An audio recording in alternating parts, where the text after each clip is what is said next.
RJD के चुनावी वादे की। आरजेडी ने लोकसभा चुनाव के लिए अपना घोषणा पत्र जारी कर दिया है, जिसे नाम दिया गया है परिवर्तन पत्र। इसमें आरजेडी ने 24 वादे किए हैं। इसमें बता दें कि 1 करोड़ नौकरी से लेकर महिलाओं को सालाना 1 लाख रुपए देने की भी बात कही गई है। हमारी इंडिया अलायंस की सरकार बनेगी तो देश भर में 1 करोड़ नौजवानों को सरकारी नौकरी हम लोग देने का काम करेंगे। अरे टुकड़ों टुकड़ों में घोषणा पत्र आ रहा है, ये कैसा गठबंधन है?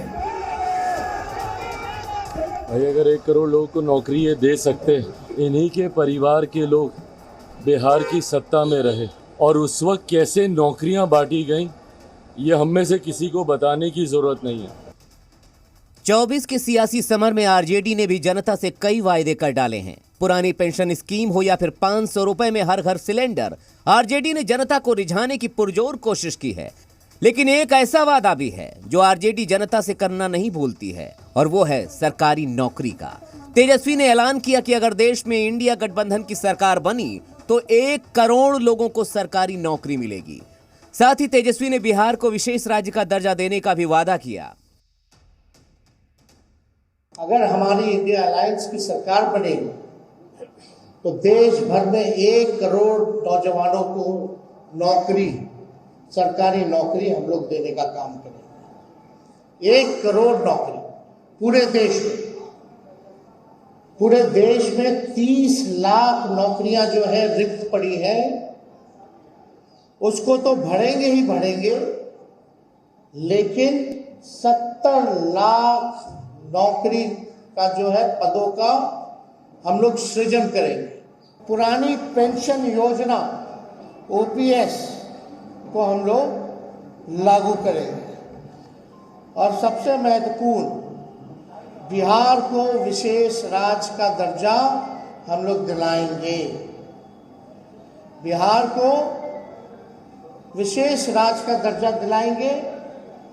अगला पॉइंट, यह भी बिहार के लिए बहुत ही 200 यूनिट मुफ्त बिजली, गरीब महिलाओं को हर साल 1 लाख रुपए, स्टार्टअप को बढ़ावा। आरजेडी के वादों के पिटारों में ऐसे कई वादे हैं जिनके सहारे वो सियासी नैया पार लगाना चाहती है, लेकिन बीजेपी इन वादों को झूठ की पोटली करार दे रही है। ममता बनर्जी जी अपना घोषणा पत्र लेकर आ जाती है, अब लालू प्रसाद यादव जी, तेजस्वी जी अपना घोषणा पत्र लेकर आ जाते हैं। अरे टुकड़ों टुकड़ों में घोषणा पत्र आ रहा है, ये कैसा गठबंधन है? ये तो टुकड़े टुकड़े गैंग का गठबंधन है।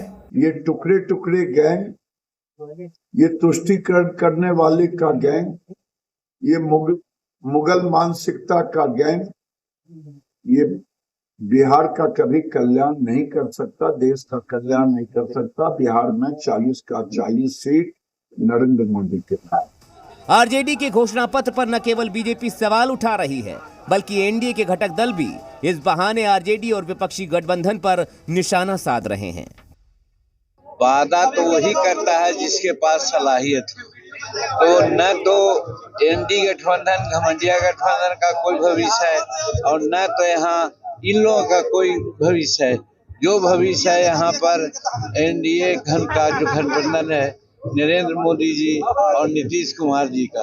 तो ये लोग वादा कर सकते हैं, ये लोग कर सकते हैं, वो लोग तो झूठों मूठों अनेक बात बोल सकता है, उसका कोई जनता में प्रभाव नहीं है। 1 करोड़ लोगों को नौकरी ये दे सकते तो एक लंबे समय तक इन्हीं के परिवार के लोग बिहार की सत्ता में रहे, और उस वक्त कैसे नौकरियां बांटी गईं, ये हम में से किसी को बताने की जरूरत नहीं है। चुनावी समय में वादे बड़े बड़े किए जाते हैं, बातें बड़ी बड़ी कही जाती हैं, पर हकीकत जब खुद सत्ता में आते हैं तो उसके बाद पता चलता है, फिर बहाने बनाए जाते हैं। खैर, तमाम दलों की तरह आरजेडी ने भी जनता से चुनावी वादे किए हैं, और लाजमी है इस घोषणा पत्र पर वार पलटवार का दौर भी जारी रहेगा। ब्यूरो रिपोर्ट, जी मीडिया। कांग्रेस ने शनिवार को 16 उम्मीदवारों की नई लिस्ट जारी की। लिस्ट में पार्टी ने हिमाचल, गुजरात, ओडिशा में कई नामी उम्मीदवारों को उतारा है, लेकिन हरियाणा को लेकर कंफ्यूजन अब भी जारी है।